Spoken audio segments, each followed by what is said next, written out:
There's often this idea that vegan food will naturally be something where you're denying yourself the pleasures of food on a sensual level. And so it's always been really interesting to me to be able to show people how wrong that is, and that we can do things with texture and flavor and senses that the pleasures of eating food, you still get all that with vegan food for sure. There's a huge variety of food that you can eat if you're abstaining from animal products. In fact, you'd be amazed at what kind of things you can find even just in your local environment that taste amazing, that don't have anything to do with animal agriculture. You can find examples from all kinds of different cuisines from around the world that you can pull inspiration from, where there's vegan food that is just a natural part of everyday life, that use a lot of different vegetables and tofu and different kinds of soy products, tempeh, fermented things, misos, and other kind of stir fries and curries. It's getting easier all the time to be able to go out and enjoy vegan food in a restaurant setting. There's places opening up all the time, and even in places that aren't fully vegan or vegetarian, they're more and more catering to people with that diet as it's becoming more and more popular and taking off. SAF is a very busy restaurant. We can often easily do like 200 people in a day, and it was voted by Time Out as one of the top 50 restaurants in the city in 2009. So for a vegan restaurant to be in that category, it's pretty impressive. And so our clientele and the people who come here come from a variety of different backgrounds. There's obviously a large sort of vegan and vegetarian contingent, but you get people who have no knowledge of those types of diets who are just curious and want to come and experience what the food's like and check it out. I don't consider it more difficult in terms of creating really good food on the plate. It's fundamentally not different in that sense from meat-based food. You do find, though, that in a vegan restaurant, the chefs themselves are often much more engaged and passionate with what they're doing because the way in which they got to that place involved their own personal beliefs and philosophies more so than in a traditional kitchen. Fatih came here from Munich just before I arrived here. As a head chef, obviously, he's got a lot of things to take care of, but he is open to discussing what's being done and how can we make it better. I started work in SAF about 4 years ago, and after that I decided to be vegan, and I give up everything in one night. And I feel the difference between the old days and now. So I'm much more healthy, and I don't need to go back to eat this kind of animal products anymore. So actually SAF changed my lifestyle. People love our foods, and they always keep asking to open the second one.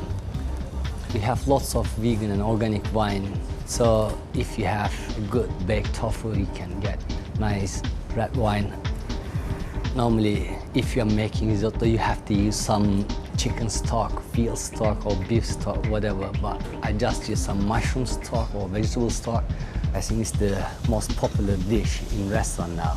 Lots of Italian people is coming back after that experience. They say it's beautiful risotto, delicious risotto. So I'm happy with that. Working in a vegan restaurant as a chef at the level we're trying to work at is really exciting because there's the sense that we're trying to push the boundaries and do things that haven't been done before and sort of be at a level that's respected as just restaurant and just food, and then people come here and just enjoy an amazing meal, and then on top of which it's entirely plant-based. And we get a lot of good feedback, and a lot of people are really excited about the meals that they had. And so it's sort of rewarding to be able to have that impact and be able to show people what's possible.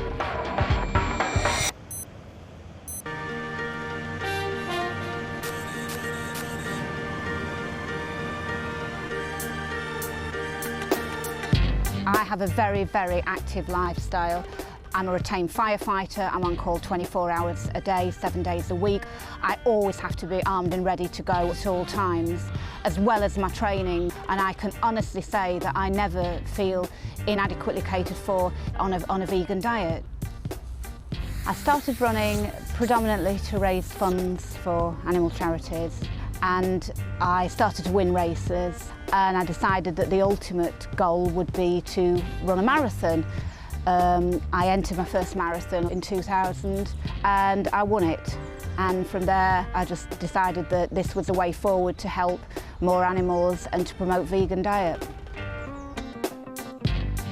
Training for a marathon is not just about going out and running endless miles. It's about doing speed work, it's about doing a lot of endurance work and coupling the two together. So you've got to be fast, but you've got to be fast over a long distance. So I personally, and everybody's different, train between about 80 and 100 miles a week. I have complete 100% faith that my diet will give me everything that my body needs to perform well. I certainly don't look at meat eaters and think I could perform any better if I ate meat. I've run 22 marathons and I always produce a good run, no matter what. When I'm at a race, people are quite surprised that I can do what I do on a vegan diet, and they say, "Why are you vegan?" And I would say to them, well, why aren't you? Because after all, I've just beaten you. So perhaps if you try my diet, you might be up there winning races too. And on one particular occasion, the person who presented me the award was the Lady Mayoress. And she actually said that her daughter had been wanting to go vegetarian for quite a few months. When my mum was able to tell her that I'd been vegetarian since tiny and vegan since a teenager, she was really overjoyed that there was a role model there that she could use. That's a bigger achievement for me, because that's somebody growing up, and then she's the future, and veganism is the future. No alcohol, no weed, no cigarettes, no ease, no milk, no cheese, no eggs, no meat, just meditation and peace, red lentils, chickpeas, good workout, good sleep, more sunshine like breeze.